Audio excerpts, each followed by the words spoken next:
Putu, berkaitan dengan analisa yang Anda sampaikan, kita sepakat bahwa tampaknya satu arah ini, baik penasehat hukum maupun para terdakwa untuk mengatakan apa yang mereka lakukan.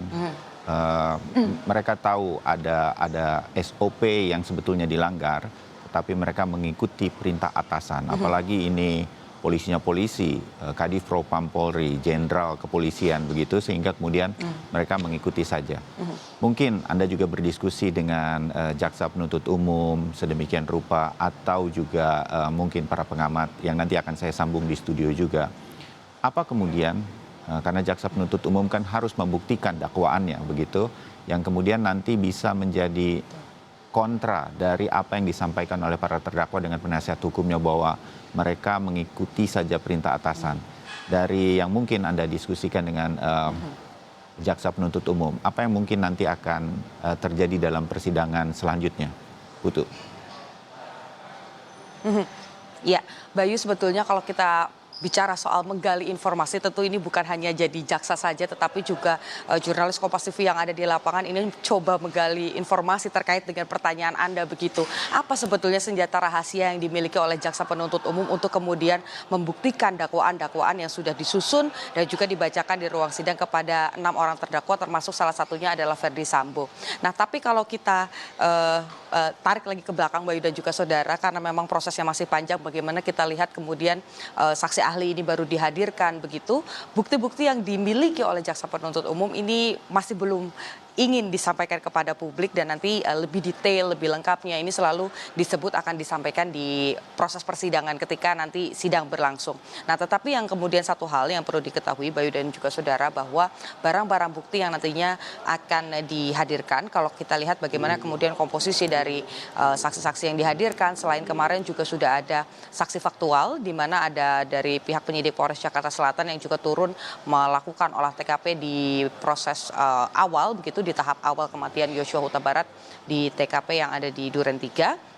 Kemudian juga nanti akan ada saksi ahli. Nah, kalau kita lihat bagaimana kemudian saksi ahli ini akan dipanggil begitu, tentu saja ini juga menjadi salah satu upaya dari jaksa penuntut umum untuk membuktikan beberapa hal, termasuk soal kalau kita lihat kenapa ini menjadi penting, dan ini juga menjadi ada momen di mana ada adu argumentasi antara kuasa hukum dan juga jaksa penuntut umum. Kalau kita lihat bagaimana pertanyaan-pertanyaan yang diberikan, Bayu, ini berkaitan dengan pasal yang digunakan atau dakwaan yang disusun oleh jaksa penuntut umum terkait dengan Undang-Undang ITE.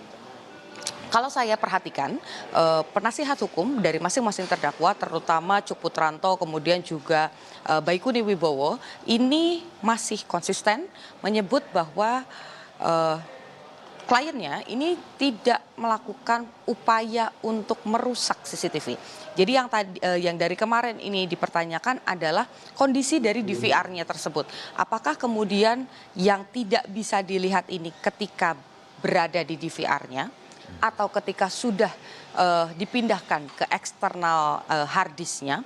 Kemudian juga satu hal yang disebut agak meringankan begitu, yakni oleh kuasa hukum dari Baikuni ini menyampaikan Baikuni itu sebetulnya membuat peristiwa terang benderang, karena dari Baikuni lah ditemukan CCTV yang menunjukkan Yosua Huta Barat masih hidup, sehingga mematahkan skenario Sambo terkait dengan baku tembak yang terjadi di Duren 3. Nah, tetapi kembali lagi Bayu dan juga saudara, seperti yang tadi saya jelaskan di awal, bukti-bukti yang katakanlah menjadi senjata pamungkas dari jaksa penuntut umum ini masih belum dikeluarkan di proses persidangan. Jadi masih membahas soal kronologi, masih membahas soal CCTV bekerja seperti apa, kerja dari DVR atau alat perekam dari CCTV ini seperti apa, kemudian juga peran dari masing-masingnya ini juga masih terus digali. Jadi kita masih menanti sebetulnya, Bayu, apa kejutan-kejutan lain, karena kalau kita bandingkan dengan pidana ataupun juga perkara yang satu lagi yang berkaitan dengan pembunuhan berencana, tentu saja setiap minggunya kita mendapatkan informasi yang baru.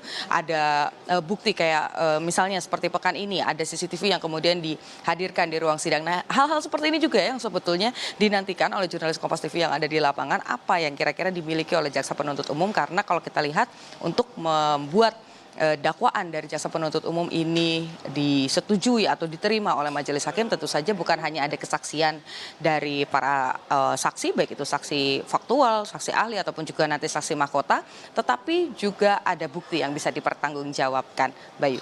Baik, ini Putu Trisnanda, terima kasih analisa Anda dari terus mengikuti jalannya sidang untuk perintangan penyidikan kasus penanganan pembunuhan terhadap Brigadir Joshua. Kita akan bertemu lagi dengan analisa-analisa Anda nanti yang mungkin akan jadi jauh lebih lengkap berkaitan dengan sidang lanjutan yang akan berlangsung hari ini.